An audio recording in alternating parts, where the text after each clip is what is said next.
Yeah, The and only then time we can, take the costume off is when our eyes are closed and we're dreaming. yeah, and like Dr. King in the pit actually, she's actually a more accurate representation because sometimes you can mask and do your job, and other times you just need a moment to take a break.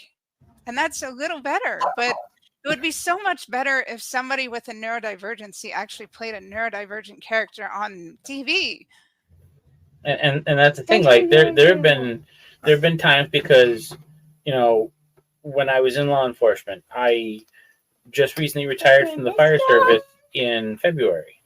So I've been around a lot of jobs that require a lot of instantaneous, high intensity thought.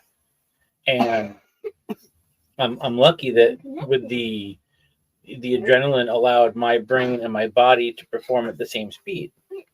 Hmm. But even then, there are some times when you get kind of like backed into a corner and everything is falling apart around you, and you're like, okay, what am I going to do? And then you have to kind of think on your feet. And I really felt for that character on the pit because that was me in a nutshell. Like I had a medical I responded to when I was working in casino security, and when everything was all done, I just sat, took a deep breath, I breathed out, and I started bawling like just that quick out of nowhere. And I ended up asking one of my chain of command at the firehouse, like, well, why is this happening? And she said, well, think about it. Like when there's a thunderstorm at home and your power goes out, well, what happens? I said, like whatever that guy was watching on TV gets shut off, and um, yeah, and everything shuts off. She said, okay.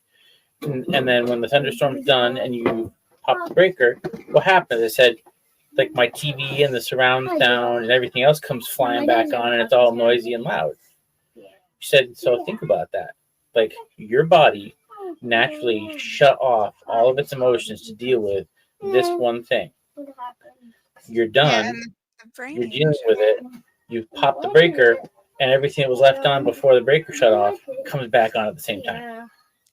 And that's Like the brain literally just kind of went tired. That's what happens when you get overstimulated. It goes tired. Like I remember the scene, like I think it was Dr. Langdon was telling Dr. King, yeah, you need a moment, take a break. I did actually see that.